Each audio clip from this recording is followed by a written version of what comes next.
ಒಮ್ಮೆ ಯೋಚನೆ ಮಾಡಿ, ಒಬ್ಬ ವ್ಯಕ್ತಿ ತಮ್ಮ ಜೀವನದ ಬರೋಬ್ಬರಿ 37 ವರ್ಷ ಅಂದ್ರೆ ಸುದೀರ್ಘಕಾಲ ಬ್ಯಾಂಕೊಂದ್ರಲ್ಲಿ ಕೆಲಸ ಮಾಡ್ತಾರೆ. ಹೌದು, 37 ವರ್ಷ ಅಂದ್ರೆ ಸಣ್ಣ ವಿಷಯ ಅಲ್ಲ. ಖಂಡಿತ. ಪ್ರತಿದಿನ ಅದೇ ಲೌಕಿಕ ಸಂಪತ್ತಿನ ಲೆಕ್ಕಾಚಾರ, ಆ ಬಡ್ಡಿಯ ದರಗಳು, ಬ್ಯಾಲೆನ್ಸ್ ಶೀಟ್, ಲಾಭ ನಷ್ಟ ಇದೇ ಅವರ ಪ್ರಪಂಚ ಆಗಿರುತ್ತೆ. ಒಬ್ಬ ಬ್ಯಾಂಕರ್ನ ದಿನಚರ್ಯೆ ಹಾಗೆ ಇರುತ್ತಲ್ವಾ? ನಿಜ. ಆದ್ರೆ ಯಾವ ದಿನ ಅವರು ರಿಟೈರ್ ಆಗ್ತಾರೋ ಅಂದು ಅವರಿಗೆ ಒಂದು ದೊಡ್ಡ ಸತ್ಯದ ಅರಿವಾಗತ್ತೆ. ಜೀವನದಲ್ಲಿ ನಿಜವಾದ ಬೆಲೆ ಇರೋದು ಅಸಲಿಯಾಗಿ ನಾವು ಲೆಕ್ಕ ಇಡ್ಬೇಕಾದ್ದು ಹಣಕಾಸಿನ ಸಂಪತ್ತಿಗೆ ಅಲ್ಲ, ಬದಲಾಗಿ ಆಧ್ಯಾತ್ಮಿಕ ಸಂಪತ್ತಿಗೆ ಅಂತ. ಇದೊಂದು ಬಹಳ ಇಂಟ್ರೆಸ್ಟಿಂಗ್ ಆದಂಥ ಟ್ರಾನ್ಸಿಷನ್. ಹೌದು.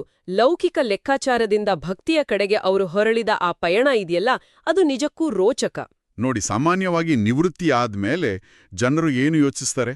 ಪ್ರಶಾಂತವಾದ ಆ ಒಂದು ನಿರ್ಮಳವಾದ ಜೀವನ ನಡೆಸಬೇಕು ಅಂತಲ್ವಾ? ಖಂಡಿತ. ಆರಾಮಾಗಿರೋಣ ಅನ್ಕೊಳ್ತಾರೆ. ಆದ್ರೆ ನಾವಿಲ್ಲಿ ಮಾತಾಡ್ತಾ ಇರೋದು ಪ್ರಾಚೀನ ಮತ್ತೆ ಸಂಕೀರ್ಣವಾದ ಗ್ರಂಥಗಳನ್ನ ಜನಸಾಮಾನ್ಯರಿಗೆ ಸರಳವಾಗಿ ಅರ್ಥ ಮಾಡಿಸುವ ಒಂದು ಬೃಹತ್ ಮಹತ್ಕಾರ್ಯದ ಬಗ್ಗೆ. ಎಕ್ಸಾಕ್ಟ್ಲಿ. ಆ ಮಹತ್ ಕಾರ್ಯದ ಆಳವಾದ ವಿಶ್ಲೇಷಣೆಗೆ ಸ್ವಾಗತ. ಇಂದಿನ ನಮ್ಮ ಚರ್ಚೆಯಲ್ಲಿ ನಾವು ಶಿವಮೊಗ್ಗದ ಶ್ರೀಮತಿ ವಿದ್ಯಾಭಾರತಿ ಮೆಮೋರಿಯಲ್ ಟ್ರಸ್ಟ್ ಹೊರತಂದಿರುವ ಆಧ್ಯಾತ್ಮಜ್ಞಾನ ಡಿಜಿಟಲ್ ಕೃತಿಗಳು ಮತ್ತು ನಾರದ ಭಕ್ತಿ ಸೂತ್ರದ ವಿಶ್ಲೇಷಣೆಯನ್ನ ಕೈಗೆತ್ಕೊಳ್ತಾ ಇದ್ದೀವಿ. ಒಳ್ಳೆ ವಿಷಯ ಇದು. ಈ ವಿಶ್ಲೇಷಣೆಯ ಉದ್ದೇಶ ಬಹಳ ಸ್ಪಷ್ಟವಾಗಿದೆ. ವೇದ, ಉಪನಿಷತ್ತು ಮತ್ತೆ ಭಕ್ತಿಸೂತ್ರಗಳಂತಹ ಆಳವಾದ ವಿಚಾರಗಳು ಇಂದಿನ ಡಿಜಿಟಲ್ ಯುಗದಲ್ಲಿ ಜನಸಾಮಾನ್ಯರಿಗೆ ಹೇಗೆ ಸುಲಭವಾಗಿ ತಲುಪ್ತಾ ಇದೆ ಅಂತ ಅರ್ಥ ಮಾಡ್ಕೊಳ್ಳೋದು, ಜೊತೆಗೆ ಆ ಲೇಖಕರ ಸ್ಫೂರ್ತಿದಾಯಕ ಜೀವನವನ್ನ ಅರಿಯೋದು. ಇಲ್ಲಿ ನಾವು ಗಮನಿಸಬೇಕಾದ ಅತಿ ಮುಖ್ಯ ಅಂಶ ಅಂದ್ರೆ ಜ್ಞಾನದ ಸರಳೀಕರಣ, ಅಂದ್ರೆ ಸಿಂಪ್ಲಿಫಿಕೇಶನ್. ಹೌದು. ವೇದ ಉಪನಿಷತ್ತುಗಳು ಕೇವಲ ಸಂಸ್ಕೃತ ಪಂಡಿತರಿಗೆ ಮಾತ್ರ ಸೀಮಿತ ಆಗ್ಬಾರ್ದಲ್ವಾ? ಅವುಗಳಲ್ಲಿರೋ ಮಾನವೀಯ ಮೌಲ್ಯಗಳು ಎಲ್ಲರಿಗೂ ಅರ್ಥ ಆಗೋ ಹಾಗೆ ಡಿಜಿಟಲ್ ರೂಪದಲ್ಲಿ ಉಚಿತವಾಗಿ ಸಿಕ್ಕಾಗ ಮಾತ್ರ ಆ ಜ್ಞಾನಕ್ಕೆ ನಿಜವಾದ ಸಾರ್ಥಕತೆ ಸಿಗೋದು. 100% ಸತ್ಯ. ಹಾಗಾದ್ರೆ ಈ ಜ್ಞಾನದ ಭಂಡಾರವನ್ನ ನಮ್ಗೆ ಕೊಡ್ತಾ ಇರೋ ಆ ವ್ಯಕ್ತಿಯ ಹಿನ್ನೆಲೆಯಿಂದಲೇ ಶುರು ಮಾಡೋಣ. ಖಂಡಿತ ಹೇಳಿ. ಈ ಕೃತಿಗಳ ಹಿಂದಿರುವ ಲೇಖಕರು ಎಂ ವಿಜಯೇಂದ್ರ ರಾಮನಾಥ ಭಟ್ಟರು. ಇವರ ಹಿನ್ನೆಲೆ ನೋಡಿದ್ರೆ ಯಾರಿಗಾದ್ರೂ ಆಶ್ಚರ್ಯ ಆಗತ್ತೆ. ಇವರು ಹುಟ್ಟಿದ್ದು 1950ರಲ್ಲಿ ಉಡುಪಿಯ ಕೋಟೇಶ್ವರದಲ್ಲಿ. ಕೋಟೇಶ್ವರ. ಹೌದು. ಇವರ ತಂದೆ ವೇದಮೂರ್ತಿ ರಾಮನಾಥ ಅಪ್ಪಯ್ಯ ಭಟ್ಟರು ಸುಮಾರು 5 ದಶಕಗಳ ಕಾಲ ಆಂಜನೇಯ ಸ್ವಾಮಿ ದೇವಸ್ಥಾನದಲ್ಲಿ ಅರ್ಚಕರಾಗಿದ್ದವರು. ಬಿಕಾಂ ಪದವೀಧರರಾದ ಇವರು, ನಾವು ಆಗ್ಲೇ ಹೇಳಿದ ಹಾಗೆ, ಕೆನರಾ ಬ್ಯಾಂಕ್ನಲ್ಲಿ ಬರೋಬ್ಬರಿ 37 ವರ್ಷ ಸೇವೆ ಸಲ್ಲಿಸಿದ್ದಾರೆ. ಅವರ ಈ ಬ್ಯಾಂಕಿಂಗ್ ಹಿನ್ನೆಲೆ ಇದೆಯಲ್ಲ, ಇದು ಈ ಗ್ರಂಥಗಳ ರಚನೆಗೆ ಒಂದು ಅತ್ಯುತ್ತಮವಾದ ಅಡಿಪಾಯ ಒದಗಿಸಿದೆ ಅಂತ ನನಗನ್ಸುತ್ತೆ. ಬ್ಯಾಂಕಿಂಗೂ ಆಧ್ಯಾತ್ಮಕ್ಕೂ ಕನೆಕ್ಷನ್ ಇದೆಯಾ? ಖಂಡಿತ ಇದೆ. ಬ್ಯಾಂಕಿಂಗ್ ಕ್ಷೇತ್ರದಲ್ಲಿ ಒಂದು ವ್ಯವಸ್ಥಿತವಾದ ಕ್ರಮ ಬೇಕು, ಅಂದ್ರೆ ಕ್ಯಾಟಗರೈಸೇಷನ್, ತಾಳ್ಮೆ ಬೇಕು, ಮತ್ತೆ ಸಂಕೀರ್ಣವಾದ ಲೆಕ್ಕಾಚಾರಗಳನ್ನ ಸರಿದೂಗಿಸುವ ಕೌಶಲ್ಯ ಬೇಕಾಗತ್ತೆ. ಸರಿ. ವೈದಿಕ ಸಾಹಿತ್ಯ ಅನ್ನೋದು ಒಂದು ಅಗಾಧವಾದ ಸಾಗರ. ಅಲ್ಲಿನ ಅಸಂಖ್ಯಾತ ಶ್ಲೋಕಗಳು ಆ ಮೇಲ್ನೋಟಕ್ಕೆ ಕಾಣುವ ಗೊಂದಲಗಳನ್ನು ಪರಿಹರಿಸೋಕೆ ಆ ಅಕೌಂಟಿಂಗ್ ಶಿಸ್ತು ಅವರಿಗೆ ಬಹಳ ಸಹಾಯ ಮಾಡಿದೆ. ವಾವ್, ಇದೊಂದು ಅದ್ಭುತವಾದ ಕೊಂಡೆ. ಅವರು ಕೇವಲ ಗ್ರಂಥಗಳನ್ನ ಓದಿಲಿಲ್ಲ, ಬದಲಾಗಿ ತಮ್ಮ ಬ್ಯಾಂಕಿಂಗ್ ಶಿಸ್ತನ್ನ ಬಳಸಿ ಆ ಜ್ಞಾನವನ್ನ ವ್ಯವಸ್ಥಿತವಾಗಿ ವಿಂಗಡಿಸಿದ್ದಾರೆ. ಹೌದು, ಅದೇ ಅವರ ದೊಡ್ಡ ಸಾಧನೆ. ಅವರು 2013ರಲ್ಲಿ ನಿವೃತ್ತರಾದ್ರು. ಉತ್ತರ ಭಾರತ, ಮಧ್ಯ ಭಾರತ, ದಕ್ಷಿಣ ಭಾರತದಾದ್ಯಂತ ಸೇವೆ ಸಲ್ಲಿಸಿದ್ರು. ಆಮೇಲೆ ತಮ್ಮ ದಿವಂಗತ ಪತ್ನಿ ಶ್ರೀಮತಿ ಭಾರತಿ ಭಟ್ ಅವರ ನೆನಪಿನಲ್ಲಿ ಶ್ರೀಮತಿ ವಿದ್ಯಾಭಾರತಿ ಮೆಮೋರಿಯಲ್ ಟ್ರಸ್ಟ್ ಅನ್ನ ಶಿವಮೊಗ್ಗದಲ್ಲಿ ಸ್ಥಾಪಿಸಿದ್ರು. ಬಹಳ ಅರ್ಥಪೂರ್ಣವಾದ ಹೆಜ್ಜೆ ಇದು. ಹೌದು. ಈ ಟ್ರಸ್ಟ್ ಮೂಲಕ ಅವರು ಶ್ರೀ ವಿಷ್ಣು ಸಹಸ್ರನಾಮ ಕೃತಿಯ 8 ಸಂಪುಟಗಳನ್ನ, ಆಮೇಲೆ ಸಂಧ್ಯಾವಂದನೆಯ ತತ್ವಗಳನ್ನ ವಿವರಿಸುವ ಕೃತಿಗಳನ್ನ ಬರೆದು ಡಿಜಿಟಲ್ ಮಾಧ್ಯಮಗಳ ಮೂಲಕ ಉಚಿತವಾಗಿ ಹಂಚುತ್ತಾ ಇದ್ದಾರೆ. ನೋಡಿ, ನಮ್ಮ ಪ್ರಾಚೀನ ಗ್ರಂಥಗಳಲ್ಲಿ ಕರ್ಮಯೋಗ ಅನ್ನೋ ಪದವನ್ನ ಪದೇ ಪದೇ ಬಳಸ್ತಾರೆ. ಹೌದು, ಭಗವದ್ಗೀತೆಯಲ್ಲಿ ಕೇಳಿದಿವಿ. ಆದ್ರೆ ಅದನ್ನ ಬಹಳಷ್ಟು ಬಾರಿ ಕೇವಲ ಒಳ್ಳೆ ಕೆಲಸ ಮಾಡೋದು ಅಂತ ತಪ್ಪಾಗಿ ಅರ್ಥೈಸ್ಕೊಳ್ಳಾಗತ್ತೆ. ಅಂದ್ರೆ ನಿಜವಾದ ಅರ್ಥ ಏನು ಹಾಗಾದ್ರೆ? ಕರ್ಮಯೋಗದ ನಿಜವಾದ ಅರ್ಥ ಏನಂದ್ರೆ, ತನಗಿರೋ ಕೌಶಲ್ಯವನ್ನ, ಈಗ ಭಟ್ಟರ ವಿಷಯದಲ್ಲಿ ಅವರ ವಿಶ್ಲೇಷಣಾ ಸಾಮರ್ಥ್ಯ ಮತ್ತು ಬರವಣಿಗೆಯನ್ನ ಯಾವುದೇ ಪ್ರತಿಫಲಾಪೇಕ್ಷೆ ಇಲ್ಲದೆ ಸಮಾಜಕ್ಕೆ ಅರ್ಪಿಸುವುದು, ತನಗೆ ಲಾಭ ಬರುತ್ತೋ ಇಲ್ವೋ ಅನ್ನೋ ಲೆಕ್ಕಾಚಾರ ಇಲ್ಲದೆ ಮಾಡೋದು. ಇದು ಕರ್ಮಯೋಗದ ಅತ್ಯುತ್ತಮ ಆಧುನಿಕ ಉದಾಹರಣೆ. ಖಂಡಿತವಾಗಿಯೂ. ಇನ್ನು ಇವರ ಈ ನಿರಂತರ ಅಧ್ಯಯನದ ಫಲವಾಗಿ ಹೊಮ್ಮಿದ ಅತಿ ಪ್ರಮುಖ ವಿಚಾರದ ಕಡೆಗೆ ಬರೋಣ. ಅದೇ ಭಕ್ತಿ. ಭಕ್ತಿ. ಇದು ಬಹಳ ಆಳವಾದ ಟಾಪಿಕ್. ಹೌದು. ಭಕ್ತಿ ಅಂದ್ರೆ ಕೇವಲ ಕೈಮುಗ್ದು ದೇವರ ಮುಂದೆ ಕಣ್ಮುಚ್ಚಿ ನಿಲ್ಲೋದು ಅನ್ನೋ ಬಹಳ ಸರಳವಾದ ಕಲ್ಪನೆ ನಮ್ಮಲ್ಲಿದೆ ಅಲ್ವಾ? ಹೌದು, ಸಾಮಾನ್ಯವಾಗಿ ಎಲ್ಲರೂ ಹಾಗೆ ಅನ್ಕೋತಾರೆ. ಆದ್ರೆ ಭಾಗವತವು ಭಕ್ತಿಯನ್ನ ವಿಭಜಿಸಿರೋ ರೀತಿ ನೋಡಿದ್ರೆ ಅದು ಮನುಷ್ಯನ ಮನಸ್ಸಿನ ಆಳವಾದ ಪದರಗಳನ್ನ ಬಿಡಿಸಿಟ್ಟ ಹಾಗೆ ಕಾಣುತ್ತೆ. ಭಾಗವತವು ನವವಿಧ ಭಕ್ತಿ ಅಂದ್ರೆ 9 ವಿಭಿನ್ನ ಭಕ್ತಿ ಮಾರ್ಗಗಳ ಬಗ್ಗೆ ಹೇಳುತ್ತೆ. ಶ್ರವಣ, ಕೀರ್ತನ, ಆ ಥರ. ಎಕ್ಸಾಕ್ಟ್ಲಿ. ಶ್ರವಣ, ಕೀರ್ತನ, ಸ್ಮರಣ, ಪಾದಸೇವನ, ಅರ್ಚನ, ವಂದನ, ದಾಸ್ಯ, ಸಖ್ಯ ಮತ್ತು ಆತ್ಮನಿವೇದನ. ಹೌದು, ಇವು 9 ಮಾರ್ಗಗಳು. ಈ 9 ಮಾರ್ಗಗಳ ಬಗ್ಗೆ ಓದುವಾಗ ನನ್ಗೊಂದು ಇಂಟ್ರೆಸ್ಟಿಂಗ್ ವಿಚಾರ ಹೊಳಿತು. ಅದೇನು ಅಂತ ಹೇಳಿ? ಇವೆಲ್ಲವೂ ಆಧುನಿಕ ಮನಃಶಾಸ್ತ್ರದಲ್ಲಿ ಹೇಳುವ ಮನುಷ್ಯನ ಪ್ರೀತಿಯ ಭಾಷೆಗಳು ಅಂದ್ರೆ ಲವ್ ಲ್ಯಾಂಗ್ವೇಜಸ್ ಇದ್ದಾಗಿದೆ ಅನ್ಸ್ತು. Love languages, wow! ಹೌದಲ್ವಾ? ಮನುಷ್ಯರು ತಮ್ಮ ಪ್ರೀತಿಯನ್ನ ಬೇರೆ ಬೇರೆ ರೀತಿಯಲ್ಲಿ ಎಕ್ಸ್ಪ್ರೆಸ್ ಮಾಡೋಕೆ ಮಾರ್ಗಗಳನ್ನ ಕಂಡುಕೊಳ್ಳುವ ಹಾಗೆ ದೇವರನ್ನ ಒಲಿಸಿಕೊಳ್ಳೋಕೆ ಇರೋ ಈ 9 ಭಾಷೆಗಳು ಇವು. ನೀವು ಕೊಟ್ಟಿರೋ ಈ ಪ್ರೀತಿಯ ಭಾಷೆಗಳ ಹೋಲಿಕೆ ಇದೆಯಲ್ಲ, ಇದೆಲ್ಲ ಇದು ಆರಂಭಿಕ ಹಂತದಲ್ಲಿ ಅರ್ಥ ಮಾಡ್ಕೊಳ್ಳೋಕೆ ಬಹಳ ಸೊಗಸಾಗಿದೆ. ಜಗತ್ತಿನಲ್ಲಿ ಎಲ್ಲಾ ಮನುಷ್ಯರ ಮಾನಸಿಕ ರಚನೆ ಒಂದೇ ರೀತಿ ಇರಲ್ಲ. ಹೌದು, ಒಬ್ಬೊಬ್ಬರದು ಒಂದೊಂದು ರೀತಿ. ಒಬ್ರಿಗೆ ಮೌನವಾಗಿ ಕೂತು ಕಥೆಗಳನ್ನ ಕೇಳೋದರಲ್ಲಿ, ಅಂದ್ರೆ ಶ್ರವಣದಲ್ಲಿ ಪ್ರೀತಿ ವ್ಯಕ್ತವಾದ್ರೆ, ಮತ್ತೊಬ್ಬರಿಗೆ ಹಾಡೋದ್ರಲ್ಲಿ, ಕೀರ್ತನೆಯಲ್ಲಿ ಸಂತೋಷ ಸಿಗುತ್ತೆ ಅನ್ನೋದು ಪ್ರಾಚೀನ ಋಷಿಮುನಿಗಳಿಗೆ ಚೆನ್ನಾಗಿ ಗೊತ್ತಿತ್ತು. ನಿಜ. ಆದರೆ ಇಲ್ಲಿ ನಾವು ಗಮನಿಸಬೇಕಾದ ಒಂದು ದೊಡ್ಡ ವ್ಯತ್ಯಾಸ ಇದೆ. ಅದೇನ್ ವ್ಯತ್ಯಾಸ? ನೋಡಿ, ಆಧುನಿಕ ಲವ್ ಲ್ಯಾಂಗ್ವೇಜಸ್ ಸಾಮಾನ್ಯವಾಗಿ ನಮ್ಮ ಸ್ವಂತ ಭಾವನಾತ್ಮಕ ಅಗತ್ಯತೆಗಳನ್ನ ಅಥವಾ ನಮ್ಮ ಅಹಂಕಾರವನ್ನ ತೃಪ್ತಿಪಡಿಸುವ ಉದ್ದೇಶ ಹೊಂದಿರುತ್ತೆ. ಹೌದು, ನನಗೇನ್ ಬೇಕು ಅನ್ನೋದಲ್ಲಿ ಮುಖ್ಯ. ಎಕ್ಸಾಕ್ಟ್ಲಿ. ಆದರೆ ಈ 9 ಭಕ್ತಿ ಮಾರ್ಗಗಳ ಅಂತಿಮ ಗುರಿ ನಮ್ಮ ಅಹಂಕಾರವನ್ನ ಸಂಪೂರ್ಣವಾಗಿ ನಾಶ ಮಾಡೋದು. ಅಹಂಕಾರದ ನಾಶ. ಹೌದು. ಉದಾಹರಣೆಗೆ ದಾಸ್ಯ ಭಕ್ತಿಗೆ ಹನುಮಂತನನ್ನ ಮತ್ತು ಸಖ್ಯ ಭಕ್ತಿಗೆ ಅರ್ಜುನನನ್ನ ಉದಾಹರಣೆಯಾಗಿ ನೀಡಲಾಗಿದೆ. ಹೌದು, ಹನುಮಂತ ದಾಸ, ಅರ್ಜುನ ಸ್ನೇಹಿತ. ಹನುಮಂತನ ಭಕ್ತಿ ಶಾರೀರಿಕವಾದದ್ದು ಮತ್ತು ಸಂಪೂರ್ಣ ಶರಣಾಗತಿಯಿಂದ ಕೂಡಿದ್ದು, ಸಮುದ್ರ ಹಾರೋದು, ಸೇವೆ ಮಾಡೋದು ಇತ್ಯಾದಿ. ನಿಜ. ಆದ್ರೆ ಅರ್ಜುನನ ಭಕ್ತಿ ಬೌದ್ಧಿಕವಾದದ್ದು. ಅವನು ದೇವರ ಜೊತೆ ರಥದಲ್ಗೂತು ಗೆಳೆಯನಂತೆ ವಾದ ಮಾಡ್ತಾನೆ, ಪ್ರಶ್ನೆಗಳನ್ನ ಕೇಳುತ್ತಾನೆ. ಲೈಕ್ ಕೃಷ್ಣನ ಜೊತೆ ಅವನ ಭಕ್ತಿ ಒಂಥರ ಇಂಟೆಲೆಕ್ಚುಯಲ್ ಕನೆಕ್ಷನ್ ಅಲ್ವಾ? ಹೌದು. ಮಾರ್ಗಗಳು ಬೇರೆ ಆದ್ರೂ ಇಬ್ರೂ ಕೊನೆಯಲ್ಲಿ ತಮ್ಮ ನಾನು ಅನ್ನೋ ಅಹಂಕಾರವನ್ನ ಕಳೆದುಕೊಳ್ಳುವ ಒಂದೇ ಬಿಂದುವನ್ನ ತಲುಪ್ತಾರೆ. ಇದು ಕೇವಲ ವ್ಯಕ್ತಿತ್ವಕ್ಕೆ ತಕ್ಕಂತೆ ನೀಡಲಾದ ಆಧ್ಯಾತ್ಮಿಕ ಚಿಕಿತ್ಸೆಯಷ್ಟೇ. ಅದ್ಭುತವಾದ ವಿಶ್ಲೇಷಣೆ. ಇದೆಲ್ಲದರ ಜೊತೆಗೆ ಮೂಲ ಕೃತಿಯಲ್ಲಿ ಭಕ್ತಿಯ 2 ಪ್ರಮುಖ ಪ್ರಕಾರಗಳ ಬಗ್ಗೆಯೂ ಚರ್ಚೆ ಮಾಡಿದ್ದಾರೆ. ದರ್ಶನ ಭಕ್ತಿ ಮತ್ತು ಯಥಾರ್ಥ ಅಂದ್ರೆ ಅಮಲ ಭಕ್ತಿ. ಹೌದು. ಇದನ್ನ ಬಹಳ ಸರಳವಾಗಿ ಹೇಳ್ಬೇಕು ಅಂದ್ರೆ, ದರ್ಶನ ಭಕ್ತಿ ಅನ್ನೋದು ದೇವರ ಮುಂದೆ ಒಂದು ಬೇಡಿಕೆಗಳ ಪಟ್ಟಿ, ಲೈಕ್ ಒಂದು ಶಾಪಿಂಗ್ ಲಿಸ್ಟ್ ಇಟ್ಟ ಹಾಗೆ. Shopping list, correct. ನನ್ ಮಗನಿಗೆ ಕೆಲ್ಸ ಸಿಗ್ಲಿ, ನನ್ ಕಾಯಿಲೆ ವಾಸಿಯಾಗ್ಲಿ ಅಂತ ಷರ್ತುಬದ್ಧವಾಗಿ ಬೇಡೋದು. ಹೌದು, ಅದು ಪಕ್ಕಾ ವ್ಯಾವಹಾರಿಕ ಭಕ್ತಿ. ಆದ್ರೆ ಅಮಲ ಭಕ್ತಿ ಅಂದ್ರೆ ಏನು? ಅಮಲ ಭಕ್ತಿ ಅಥವಾ ನಿಷ್ಕಾಮ ಭಕ್ತಿ ಅನ್ನೋದು ಯಾವುದೇ ಷರತ್ತುಗಳಿಲ್ಲದ ಶುದ್ಧ ಪ್ರೇಮ. ದೇವರತ್ರ ಏನನ್ನೋ ಕೇಳೋ ಬದಲು ಕೇವಲ ದೇವರನ್ನೇ ಒಲಿಸ್ಕೊಳ್ಳೋ ಪ್ರಕ್ರಿಯೆ ಇದು. ಕೇವಲ ದೇವರಿಗೋಸ್ಕರನೇ ಭಕ್ತಿ ಮಾಡೋದು. ಹೌದು. ಭಗವಂತನಿಗೆ ಪ್ರಿಯ ಆಗೋದು ಈ ಅಮಲ ಭಕ್ತಿ ಮಾತ್ರವೇ ಹೊರತು ಬೇಡಿಕೆಗಳ ಪಟ್ಟಿಯನ್ನ ಇಡುವ ದರ್ಶನ ಭಕ್ತಿ ಅಲ್ಲ ಅಂತ ಕೃತಿಗಳು ಸ್ಪಷ್ಟಪಡಿಸ್ತವೆ. ಹಾಗಾದ್ರೆ ಈ ಅಮಲ ಭಕ್ತಿ ಅನ್ನೋದನ್ನ ನಮ್ಮ ಶ್ರೇಷ್ಠ ಋಷಿಮುನಿಗಳು ಹೇಗೆ ವ್ಯಾಖ್ಯಾನ ಮಾಡಿದ್ದಾರೆ ಅನ್ನೋದನ್ನ ನೋಡೋಣ. ಪ್ರತಿಯೊಬ್ಬರ ಋಷಿಯೂ ಭಕ್ತಿಯನ್ನ ತಮ್ಮದೇ ಆದ ದೃಷ್ಟಿಕೋನದಿಂದ ವಿವರಿಸಿದ್ದಾರೆ. ಬೇರೆ ಬೇರೆ ಡೆಫಿನೇಷನ್ಸ್ ಇದೆ. ವೇದವ್ಯಾಸರು ಆಳವಾದ ಪ್ರೇಮ ಹಾಗೂ ಅಚಲ ವಿಶ್ವಾಸವೇ ಭಕ್ತಿ ಅಂತಾರೆ. ಗರ್ಗಮುನಿಗಳ ಪ್ರಕಾರ ಪರಮಾತ್ಮನ ಮಹಿಮಾ ಕಥನಗಳಲ್ಲಿ ಅಸಾಧಾರಣ ಅನುರಾಗವೇ ಭಕ್ತಿ. ಇವೆಲ್ಲದರ ನಡುವೆ ಆ ಶಾಂಡಿಲ್ಯ ಮಹರ್ಷಿಗಳು ನೀಡುವ ವ್ಯಾಖ್ಯಾನ ಇದೆಯಲ್ಲ, ಅದು ಇಂದಿನ ಬ್ಯುಸಿ ಜಗತ್ತಿಗೆ ಅತಿ ಹೆಚ್ಚು ಪ್ರಸ್ತುತ ಇದೆ. ಅವರೇನು ಹೇಳಿದ್ದಾರೆ? ಅವ್ರು ಹೇಳ್ತಾರೆ, ತನ್ನ ದೈನಂದಿನ ಕರ್ತವ್ಯಗಳಿಗೆ ಅಡ್ಡಿ ಆಗದಂತೆ ಭಗವಂತನಲ್ಲಿ ಪ್ರೀತಿ ಇಡುವುದೇ ಭಕ್ತಿ ಅಂತ.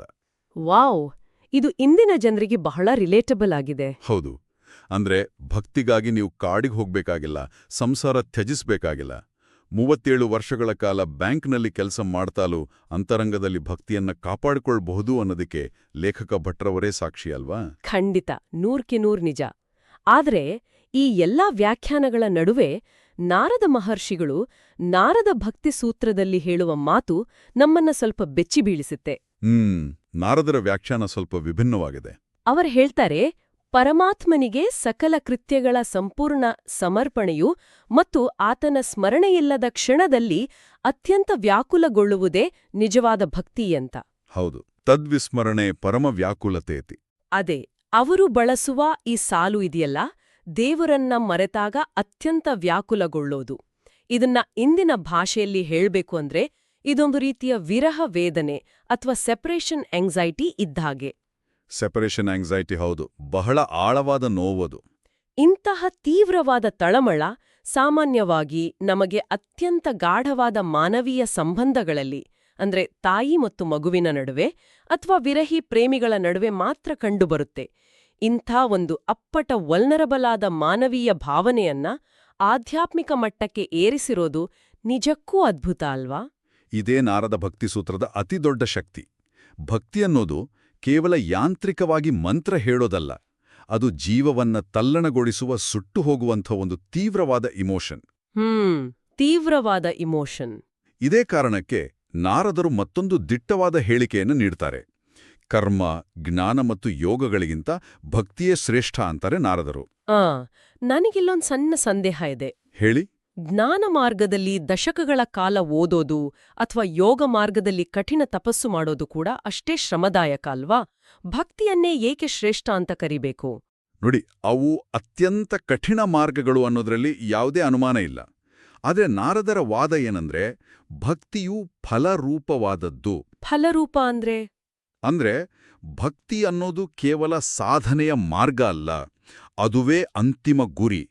ನೀವು ಎಷ್ಟೇ ಕಠಿಣವಾದ ಜ್ಞಾನ ಸಂಪಾದಿಸಿದ್ರೂ, ಎಷ್ಟೇ ವರ್ಷಗಳ ಕಾಲ ಕಠಿಣ ಯೋಗಾಭ್ಯಾಸ ಮಾಡಿದ್ರೂ, ಕೊನೆಯಲ್ಲಿ ಆ ಪರಮಾತ್ಮನ ಬಗ್ಗೆ ಒಂದು ಹನಿ ಪ್ರೇಮ ಭಕ್ತಿ ಹುಟ್ಟದಿದ್ರೆ ಆ ಸಾಧನೆಗೆ ಅರ್ಥ ಏನು? ಓ, ಅಂದ್ರೆ ಅದೆಲ್ಲದರ ಎಂಡ್ ರಿಸಲ್ಟ್ ಭಕ್ತಿ ಆಗಿರ್ಬೇಕು. ಎಕ್ಸಾಕ್ಟ್ಲಿ. ಅವೆಲ್ಲದರ ಅಂತಿಮ ಫಲಿತಾಂಶವಾಗಿ ಮೂಡುವುದೇ ಈ ಭಕ್ತಿ. ಆ ಅರ್ಥದಲ್ಲಿ ಭಕ್ತಿ ಅನ್ನೋದು ದಾರಿಯೂ ಹೌದು, ತಲುಪಬೇಕಾದ ಗುರಿಯೂ ಹೌದು. ದಾರಿಯೂ ಅದೇ, ಗುರಿಯೂ ಅದೇ. ಎಂಥ ಸುಂದರವಾದ ವಿವರಣೆ. ಸರಿ, ಹಾಗಾದ್ರೆ ಇಂಥ ಉನ್ನತ ಮಟ್ಟದ ಭಕ್ತಿಯನ್ನ ತಲುಪಿದ ವ್ಯಕ್ತಿಯಲ್ಲಿ ಎಂಥ ಬದಲಾವಣೆಗಳು ಆಗ್ತವೆ? ಮೂಲ ಗ್ರಂಥಗಳು ನಿಜವಾದ ಭಕ್ತನ ಲಕ್ಷಣಗಳನ್ನ ಬಹಳ ಕಾವ್ಯಾತ್ಮಕವಾಗಿ ವರ್ಣಿಸ್ತವೆ. ದೈಹಿಕ ಮತ್ತು ಮಾನಸಿಕ ಬದಲಾವಣೆಗಳ ಬಗ್ಗೆ ಅಲ್ವಾ? ಹೌದು. ಭಕ್ತನ ಆಂತರಿಕ ಬದಲಾವಣೆ ಬಾಹ್ಯವಾಗಿ ಹೇಗೆ ವ್ಯಕ್ತವಾಗುತ್ತೆ ಅನ್ನೋದನ್ನ ಗ್ರಂಥಗಳು ಚಿತ್ರಿಸುತ್ತವೆ. ಗದ್ಗದಿತ ಕಂಠ, ಕಣ್ಣಲ್ಲಿ ಆನಂದ ಭಾಷ್ಪ, ರೋಮಾಂಚನಗೊಳ್ಳುವುದು ಇವೆಲ್ಲವೂ ಕೇವಲ ದೈಹಿಕ ಲಕ್ಷಣಗಳಲ್ಲ. ಮತ್ತೆ ಅಹಂಕಾರ ಕರಗಿದಾಗ ಕಾಮ, ಕ್ರೋಧ, ದ್ವೇಷಗಳೆಲ್ಲವೂ ತಾನಾಗಿಯೇ ಅಳಿದು ಹೋಗಿ ಅಲ್ಲಿ ದಯೆ, ಅಹಿಂಸೆ ಮತ್ತು ಶಾಂತಿ ನೆಲೆಸುತ್ತೆ. ಅಂಥ ಭಕ್ತರು ಕೇವಲ ತಮ್ಮ ಕುಲವನ್ನ ಮಾತ್ರ ಅಲ್ಲ, ಇಡೀ ಭೂವಿಯನ್ನೇ ಪಾವನಗೊಳಿಸ್ತಾರೆ ಅಂತ ಹೇಳಲಾಗುತ್ತೆ. ಅಂದ್ರೆ ಮೂಲ ಗ್ರಂಥಗಳು ಭಕ್ತನ ಹೃದಯದ ಭಾಷೆಯನ್ನ, ಲೈಕ್ ಹಾರ್ಟ್ನ ಭಾಷೆಯನ್ನ ಅತ್ಯಂತ ಸೂಕ್ಷ್ಮವಾಗಿ ವಿವರಿಸಿವೆ. ಖಂಡಿತ. ಆದ್ರೆ ಲೇಖಕರು ತಮ್ಮ ಕೃತಿಯಲ್ಲಿ ಕೇವಲ ಭಾವನೆಗಳ ಬಗ್ಗೆ ಮಾತ್ರ ಮಾತಾಡಿಲ್ಲ, ಬುದ್ಧಿಯ ಅಂದ್ರೆ ಮೈಂಡ್ನ ಗೊಂದಲಗಳನ್ನ ಬಗೆಹರಿಸುವ ಬಗ್ಗೆಯೂ ಬೆಳಕು ಚೆಲ್ಲಿದ್ದಾರೆ. ಹೌದು, ಇದು ಬಹಳ ಮುಖ್ಯವಾದ ಭಾಗ. ಶ್ರೀಮಧ್ವಾಚಾರ್ಯರು ತಮ್ಮ 37 ಸರ್ವಮೂಲ ಗ್ರಂಥಗಳ ಮೂಲಕ ವೇದಗಳಲ್ಲಿ ಮೇಲ್ನೋಟಕ್ಕೆ ಕಾಣುವ ಆಂತರಿಕ ವಿರೋಧಾಭಾಸಗಳನ್ನ ಅಂದ್ರೆ ಇಂಟರ್ನಲ್ ಕಾಂಟ್ರಡಿಕ್ಷನ್ಸ್ನ ಹೇಗೆ ನಿವಾರಿಸಿದ್ದಾರೆ ಅನ್ನೋದನ್ನ ಲೇಖಕರು ವಿವರಿಸಿದ್ದಾರೆ. ವೇದಗಳ ವಿರೋಧಾಭಾಸಗಳ ನಿವಾರಣೆ. ಆದ್ರೆ ನನಗೊಂದು ಪ್ರಶ್ನೆ, ವೇದಗಳಲ್ಲಿ ವಿರೋಧಾಭಾಸಗಳಿವ್ಯಾ? ದಯವಿಟ್ಟು ಇದಕ್ಕೊಂದು ಉದಾಹರಣೆ ನೀಡಿ ವಿವರಿಸಬಹುದಾ? ಅವರದನ್ನ ಹೇಗೆ ಸಾಲ್ವ್ ಮಾಡಿದ್ರು? ಖಂಡಿತ. ಇದೊಂದು ಅತ್ಯುತ್ತಮವಾದ ಪ್ರಶ್ನೆ. ವೇದಗಳನ್ನ ಮೇಲ್ನೋಟಕ್ಕೆ ಓದಿದಾಗ ಅನೇಕ ಗೊಂದಲಗಳು ಸೃಷ್ಟಿಯಾಗ್ತವೆ. ಉದಾಹರಣೆಗೆ ಒಂದು ಕಡೆ ವೇದಮಂತ್ರವೊಂದು ಪರಮಾತ್ಮನನ್ನ ನಿರ್ಗುಣ ಅಂತ ಹೇಳುತ್ತೆ. ಅಂದ್ರೆ ಯಾವುದೇ ಆಕಾರ ಇಲ್ಲದವನು, ಭೌತಿಕ ಗುಣಗಳಿಲ್ಲದವನು ಅಂತ. ಓಕೆ, ಫಾರ್ಮ್ಲೆಸ್ ಅಂತ. ಆದ್ರೆ ಇನ್ನೊಂದು ಕಡೆ ಅದೇ ವೇದವು ಪರಮಾತ್ಮನಿಗೆ ಸಾವಿರಾರು ತಲೆಗಳಿವೆ, ಸಾವಿರಾರು ಕಣ್ಣುಗಳಿವೆ ಅಂತ ಅಂದ್ರೆ ಸಹಸ್ರಶೀರ್ಷ ಪುರುಷ ಅಂತ ವರ್ಣಿಸುತ್ತ. ಓ, ಒಬ್ಬ ಸಾಮಾನ್ಯ ಓದುಗನಿಗೆ ಇದು ನೇರವಾದ ವಿರೋಧಾಭಾಸವಾಗಿ ಕಾಣುತ್ತೆ. ಹೌದು, ಇದು ಹೇಗೆ ಸಾಧ್ಯ ಅನ್ನೋ ಪ್ರಶ್ನೆ ಮೂಡುತ್ತಲ್ವಾ? ನಿಜ. ಒಂದೇ ಪುಸ್ತಕದಲ್ಲಿ ಇಬ್ರು ಬೇರೆ ಬೇರೆ ಲೇಖಕರು ಬರೆದ ಹಾಗೆ ಭಾಸವಾಗುತ್ತೆ. ನಿಖರವಾಗಿ. ಇದನ್ನೇ ಮಧ್ವಾಚಾರ್ಯರು ಬಹಳ ತಾರ್ಕಿಕವಾಗಿ ಬಗೆಹರಿಸಿದ್ದು. ಹೇಗೆ? ಅವರು ಹೇಳಿದ್ರು, ಈ ಸಂಘರ್ಷಗಳು ವೇದಗಳ ದೋಷ ಅಲ್ಲ, ಬದಲಾಗಿ ಅರ್ಥೈಸಿಕೊಳ್ಳುವ ನಮ್ಮ ಅಜ್ಞಾನವೇ ಕಾರಣ ಅಂತ. ವೇದಗಳು ಪರಮಾತ್ಮನನ್ನ ನಿರ್ಗುಣ ಅಂದಾಗ ಅವನಿಗೆ ಭೌತಿಕವಾದ ನಾಶವಾಗುವಂಥ ಪ್ರಾಪಂಚಿಕ ಗುಣಗಳಿಲ್ಲ ಅಂದ್ರೆ ಪ್ರಾಕೃತ ಗುಣಗಳಿಲ್ಲ ಅಂತ ಅರ್ಥ. ಓಹೋ, ಭೌತಿಕ ಗುಣಗಳಿಲ್ಲ ಅಂತ. ಹೌದು. ಅದೇ ವೇದಗಳು ಆತನಿಗೆ 1000 ಕಣ್ಣುಗಳಿವೆ ಅಂದಾಗ ಅವು ನಾಶವಾಗದ ಶುದ್ಧವಾದ ಅಪ್ರಾಕೃತ ಅಥವಾ ಆಧ್ಯಾತ್ಮಿಕ ಗುಣಗಳು ಎಂಬುದಾಗಿ ವಿವರಿಸಿದ್ರು. ವಾವ್, ಅಪ್ರಾಕೃತ ಗುಣಗಳು. ಈ ಒಂದು ತಾತ್ವಿಕ ಕೀಲಿಕೆಯನ್ನ ಅಂದ್ರೆ ಫಿಲಾಸಫಿಕಲ್ ಕೀಯನ್ನ ಬಳಸಿದಾಗ ವೇದಗಳೆಲ್ಲವೂ ಒಂದೇ ಧ್ವನಿಯಲ್ಲಿ ಸರ್ವೋತ್ತಮನಾದ ಹರಿಯನ್ನೇ ಕೊಂಡಾಡುತ್ತಿವೆ ಅನ್ನೋ ಅದ್ಭುತವಾದ ಸ್ಪಷ್ಟತೆ ನಮಗೆ ಸಿಗುತ್ತೆ. ಇಲ್ಲಿ ಮತ್ತೆ ನಮ್ಮ ಲೇಖಕರ ಬ್ಯಾಂಕರ್ ಶಿಸ್ತು ಎದ್ದು ಕಾಣುತ್ತೆ ಅಲ್ವಾ? ಖಂಡಿತ. ಬ್ಯಾಲೆನ್ಸ್ ಮಾಡೋದು. ಹೌದು. ಹರಡಿಕೊಂಡಿರುವ ಪರಸ್ಪರ ವಿರುದ್ಧವಾಗಿ ಕಾಣುವ ಲೆಕ್ಕಾಚಾರಗಳನ್ನ ಒಂದೇ ಬ್ಯಾಲೆನ್ಸ್ ಶೀಟ್ನಲ್ಲಿ ತಂದು ನಿಖರವಾಗಿ ತಾಳೆ ಹಾಕುವ ಕಲೆ ಇದು. ಬುದ್ಧಿಯ ಗೊಂದಲಗಳನ್ನು ನಿವಾರಿಸಿ ಹೃದಯದ ಭಕ್ತಿಯನ್ನು ಉದ್ದೀಪನಗೊಳಿಸುವಂತಹ ಈ ಸಮತೋಲನ ನಿಜಕ್ಕೂ ಅದ್ಭುತವಾಗಿದೆ. ನಿಜ. ಅದೇ ಕೃತಿಗಳ ವಿಶೇಷತೆ. ನಾವೀಗ ಚರ್ಚೆಯ ಅಂತಿಮ ಘಟ್ಟಕ್ಕೆ ಬಂದಿದ್ದೀವಿ. ಈ ಇಡೀ ವಿಶ್ಲೇಷಣೆಯನ್ನ ಒಮ್ಮೆ ಸಾರಾಂಶಗೊಳಿಸುವುದಾದರೆ 37 ವರ್ಷಗಳ ಸುದೀರ್ಘ ಕಾಲ ಲೌಕಿಕ ಲೆಕ್ಕಾಚಾರಗಳಲ್ಲಿದ್ದ ವಿಜಯೇಂದ್ರ ರಾಮನಾಥ ಭಟ್ರವರು ತಮ್ಮ ನಿವೃತ್ತಿಯ ನಂತರ ಆಧುನಿಕ ಡಿಜಿಟಲ್ ತಂತ್ರಜ್ಞಾನವನ್ನ ಬಳಸಿಕೊಂಡು ಪ್ರಾಚೀನ ಗ್ರಂಥಗಳ ಅಗಾಧವಾದ ಜ್ಞಾನವನ್ನ ಜನಸಾಮಾನ್ಯರಿಗೆ ಉಚಿತವಾಗಿ ತಲುಪಿಸ್ತಾ ಇದ್ದಾರೆ. ಇದು ಶ್ಲಾಘನೀಯ ಕಾರ್ಯ. ಖಂಡಿತ. ವೇದಗಳ ಸಾರ, 9 ವಿಧದ ಭಕ್ತಿಗಳು, ಹೃದಯ ಮತ್ತು ಬುದ್ಧಿಯ ನಡುವಿನ ಸಮತೋಲನ ಇವೆಲ್ಲವನ್ನು ಶ್ರೀಮತಿ ವಿದ್ಯಾಭಾರತಿ ಮೆಮೋರಿಯಲ್ ಟ್ರಸ್ಟ್ ಮೂಲಕ ನೀಡ್ತಾ ಇರುವುದು ನಿಜಕ್ಕೂ ಒಂದು ಗ್ರೇಟ್ ಕೆಲ್ಸ. ಹೌದು. ಮತ್ತು ಈ ಸಂದರ್ಭದಲ್ಲಿ ಕೇಳುಗರ ಗಮನಕ್ಕೆ ಒಂದು ಪ್ರಮುಖವಾದ ವಿಷಯವನ್ನ ತರೋದು ನಮ್ಮ ಜವಾಬ್ದಾರಿಯಾಗಿದೆ. ಹೌದು, ಹೇಳಿ. ಈ ಚರ್ಚೆಯಲ್ಲಿ ನಾವು ಪ್ರಸ್ತಾಪಿಸಿದ ಎಲ್ಲಾ ಧಾರ್ಮಿಕ ಮತ್ತು ತಾತ್ವಿಕ ವಿಚಾರಗಳು, ಮಧ್ವಾಚಾರ್ಯರ ಸಿದ್ಧಾಂತಗಳು ಅಥವಾ ಭಕ್ತಿಸೂತ್ರದ ವ್ಯಾಖ್ಯಾನಗಳು ಸಂಪೂರ್ಣವಾಗಿ ಒದಗಿಸಲಾದ ಮೂಲ ಗ್ರಂಥಗಳು ಮತ್ತು ಲೇಖಕರ ಕೃತಿಯನ್ನ ಆಧರಿಸಿವೆ. ನಾವು ಮೂಲವನ್ನ ಮಾತ್ರ ಚರ್ಚೆ ಮಾಡ್ತಾ ಇದ್ದೀವಿ. ಹೌದು. ಮೂಲ ಸಾಹಿತ್ಯದಲ್ಲಿನ ಜ್ಞಾನವನ್ನ ಅದರ ನೈಜ ರೂಪದಲ್ಲಿ ವಿಶ್ಲೇಷಿಸುವ ನಿಷ್ಪಕ್ಷಪಾತ ಪ್ರಯತ್ನ ಇದಾಗಿದೆಯೇ ಹೊರತು ನಾವು ವೈಯಕ್ತಿಕವಾಗಿ ಯಾವುದೇ ನಿರ್ದಿಷ್ಟ ಸಿದ್ಧಾಂತದ ಅಥವಾ ಗುಂಪಿನ ಪರವಾಗಿ ನಿಲ್ತಿಲ್ಲ ಅನ್ನೋದನ್ನು ಸ್ಪಷ್ಟಪಡಿಸ್ತೀವಿ. ಖಂಡಿತ. ಹಾಗಾದ್ರೆ ಈ ಕಾರ್ಯಕ್ರಮವನ್ನ ಮುಕ್ತಾಯಗೊಳಿಸುತ್ತಾ ನಾನು ಒಂದು ಪ್ರಚೋದನಾತ್ಮಕವಾದ ಚಿಂತನೆಯನ್ನ ಬಿಟ್ಟುಹೋಗಲು ಬಯಸ್ತೀನಿ. ಹೇಳಿ. ನಮ್ಮ ಮೂಲ ಗ್ರಂಥಗಳ ಪ್ರಕಾರ ನಿಜವಾದ ಭಕ್ತಿ ಅಥವಾ ಅಮಲ ಭಕ್ತಿಯು ಮನುಷ್ಯನ ನಾನು ಅನ್ನೋ ಅಹಂಕಾರವನ್ನ ಸಂಪೂರ್ಣವಾಗಿ ನಾಶ ಮಾಡಿ ಆತನ ಪ್ರತಿಯೊಂದು ನಡೆಯನ್ನು ಒಂದು ಉನ್ನತ ಶಕ್ತಿಗೆ ಸಮರ್ಪಿಸುವಂತೆ ಮಾಡುತ್ತೆ ಅಂತ ನಾವು ಚರ್ಚೆ ಮಾಡಿದ್ವಿ ಅಲ್ವಾ?